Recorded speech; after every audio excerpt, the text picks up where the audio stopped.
Hey guys, and welcome back to another YouTube video. In this video, we're going through the Port Adelaide versus Brisbane game in which Brisbane absolutely smoked them. Put it simply, they won by, 79 points, sorry. The margin's that big that it took me a second to figure out how much it was.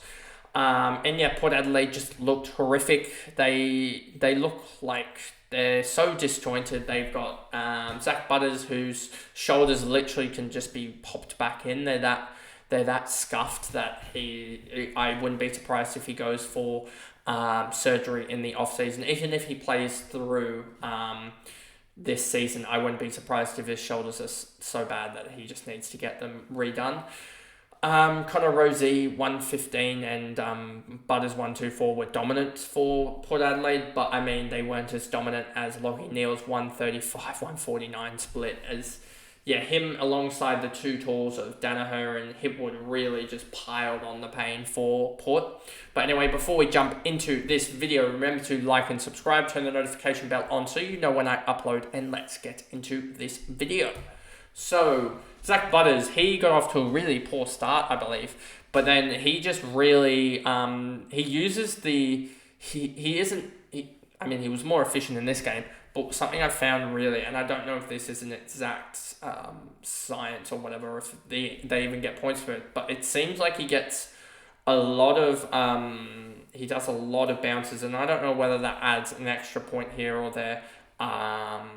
For Supercoach, but at least it looks like it does, because he had a horrific split and then he suddenly just catches up with it. I mean, it was efficient disposals, but it was one or two bounces and then a kick, so I'd need to look at that in case that is a factor, because Butters is one that definitely does bounce it quite a lot. 1-2-4-1-2-3 split on 35 touches. He can hold his head up high. He did kick a goal as well. Connor Rosie, 115, but he was on 52 at quarter time. 52-48 split. So he had 63 of each, I believe, in the last quarter. In the last three quarters, which kind of shows that he went missing.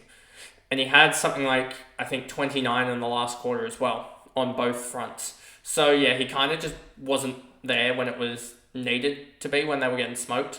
And I mean, he ended up with 115, and yes, it was a decent trade in this week for those that have him, but the concern I have for that is he got off to a massive start, 52, and it was a lot of, you're not going to have him getting 15 non-disposal acts per game.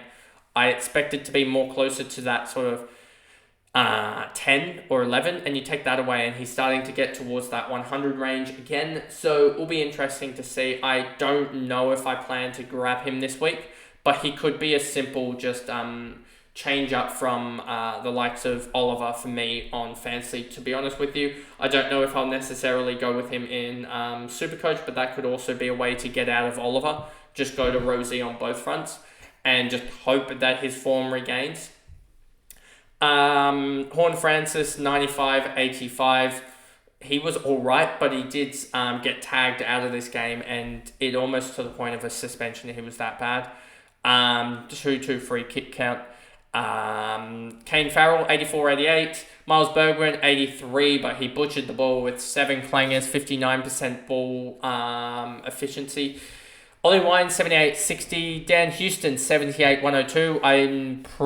I feel justified almost in my selection of Dan Houston because he didn't get around the ball at all this game, with only 21 touches, 2 marks, 5 tackles, and that's a 78 fantasy score. But he almost got a massive score in Supercoach with a 102. It feels like if he slotted that goal, he would have ended up probably around that 110 marker, and a 110 marker is a lot better than for only like an 83 or whatever, a 110 split. That is huge. Jordan Sweet, 77-55. He just looked absolutely like he was getting ragdolled. I know he had more hit-outs than McInerney, but he just looked so much worse in the ruck compared to McInerney. Logan Evans, 75-68. I did say that I did stuff up my Supercoach with Logan Evans in there, so I'll maybe have to get rid of a likes of a Nick Caulfield this week, unless I want to play one of the rookies like a Shoemaker or a Logan Evans, just because I have 3 rookie defenders now, which kind of sucks. But I may run the gauntlet. I may look at I may potentially see if I can run the gauntlet with Logan Evans or one of the rookies. If they, I need to check if they play early on the who plays early next week, as that could maybe influence the decision there. Let's just see 1 second if it will allow me to actually click on that. Clear. Who plays early next week?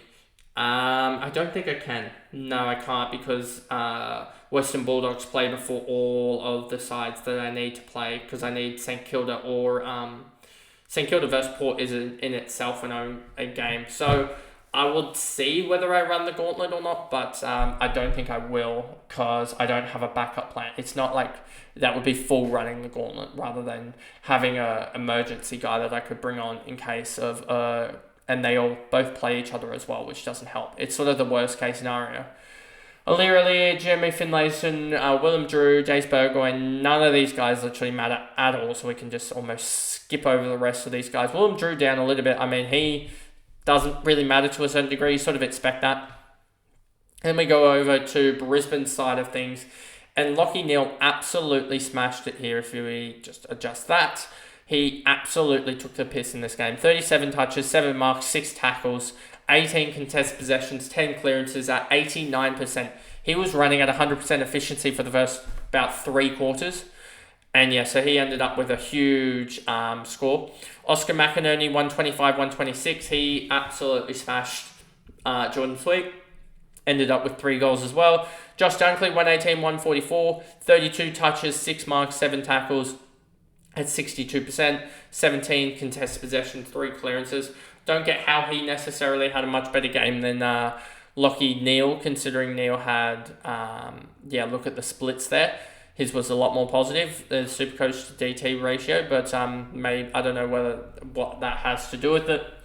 As we said, Dunkley. Hipwoods, he ended up with 5. Him and Joe Danaher, as I said in the intro, are smashing it. They have got something like 26 goals between them in the last basically 7 games that they've played, which includes 4 from Danaher and 3 from Hipwood.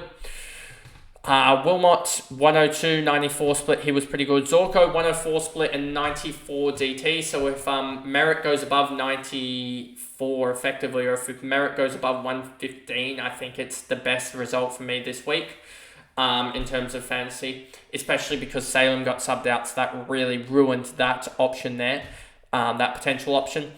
Zorko, we said, and also McCurcher was out, so it may end up being that going the one permanent guy was a lot better. And you'll see why, I think, in my mistakes video that I'm still editing. Zorko, as we said, 104. He was just really, really efficient, 84%. Archie, and he didn't get involved in any of the free kick nonsense that he has in the past. Archie, Bailey, Rayner, McCluggage kicked 2 goals, 1, but only had 18 touches. So he sort of seems like that guy, very similar to a lot of the Swans guys like Taylor Adams and other guys, where they can kill you on your day, but they're just going to rack up a silent sort of 18, 20, 22 touches most days when the big midfielders of Neal and Dunkley sort of go in.